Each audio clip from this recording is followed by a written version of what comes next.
Taliban sources have revealed to Al Jazeera what a future government in Afghanistan might look like. It is going to be headed by an Amirul Momineen, or the leader of the faithful. Under him is going to be a leadership council, or a Rahbari Shura. This is a Shura which has convened in Afghanistan for the first time in 20 years. Leaders from all over the world as well as neighboring countries have traveled there.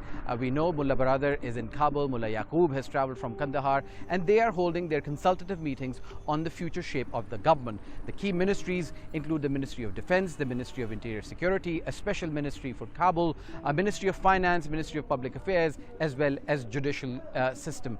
Taliban say that it is going to be paramount that this system is run under the Sharia law which they aspire to.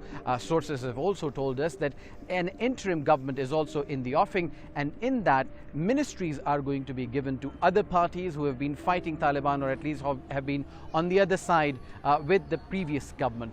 Now the Taliban want a complete change of face in these ministries, and they have been in contact with the United States, where the United States government wants Hamid Karzai, Gulbuddin Hikmatyar, Abdullah, Muhammad Muhaqqiq, Ata Noor and others to be part of this transitional government or an interim government. Taliban sources have not revealed whether this government, which is going to come into place in a matter of weeks, we've been told, is either going to work under the same constitution that Afghanistan is run under now, or it is going to be reverted to the constitution that the Taliban made in 1996. Sources in Doha have told Al Jazeera that Taliban remain committed to not letting their soil be used by any other groups such as Al-Qaeda.